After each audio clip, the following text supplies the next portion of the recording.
السلام عليكم ورحمة الله وبركاته. سؤال مهم ممكن كتير قوي مننا ما يخطرش في باله. هل هو أبو لهب هو أبو جهل، ولا هما شخصيتين مختلفين؟ يلا نصلي على النبي صلى الله عليه وسلم، عليه أفضل الصلاة وأزكى السلام، ونحكي هل هو أبو لهب هو أبو جهل ولا لأ؟ طبعا لأ. أبو لهب مين وأبو جهل مين؟ خلينا نتكلم أول عن أبو لهب. مين هو أبو لهب؟ هو عم النبي صلى الله عليه وسلم، عليه أفضل الصلاة وأزكى السلام، عبد العزى ابن عبد المطلب. سبحان الله، كان أقرب الأقربين إلى النبي صلى الله عليه وسلم، عليه أفضل الصلاة وأزكى السلام. حتى عندما بشر بمولد النبي صلى الله عليه وسلم فرح فرحا شديدا، وأعتق الجارية سويبة ان هي بلغته بالبشرى الجميله دي. وكان حبيب النبي صلى الله عليه وسلم، وكان يحب النبي صلى الله عليه وسلم جدا، لدرجه ان هو يعني بقى بينهم نسب، ان ولاد ابو جهل عتبه وعتيبه تزوجوا من رقيه وام كلثوم، ولاد النبي صلى الله عليه وسلم، عليه افضل الصلاه وازكى السلام.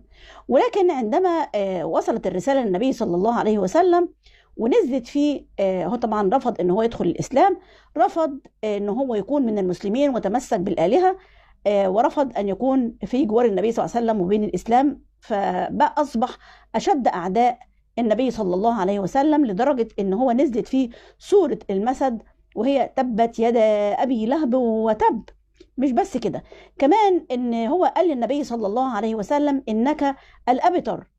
فالله عز وجل قال له لا يا محمد، لا تزعل ولا تحزن، فإنه هو الأبتر. هو عنده 3 أولاد وبنت، عنده عتبة وعتيبة ومعتب، ولكن سبحان الله في آخر زمانه مات أبتر لوحده. ربنا سبحانه وتعالى يعني أعطاه وعاقبه بمرض شديد اسمه العدسة. مرض شديد جدا، هو زي الطاعون كده، اعزكم الله يا رب، اللهم امين يا رب العالمين، فتاك. فكان كل الناس مش عايزه تيجي جنبه طول ما هو مريض، وولاده ما بقوش عايزين يجوا معاه، فاصبح ابتر. يعني ولاده لا هم رعوه ولا ادوا له ادويه ولا حتى زاروه، كانوا بيبعدوا عنه تماما حتى مات وتعفن.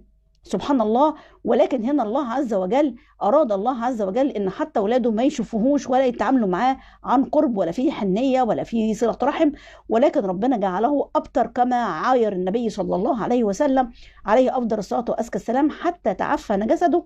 فأصبح أولاده يرموه بالحجارة من بعيد، ولا غسل ولا كفن، ورميوا أولاده بالحجارة من بعيد حتى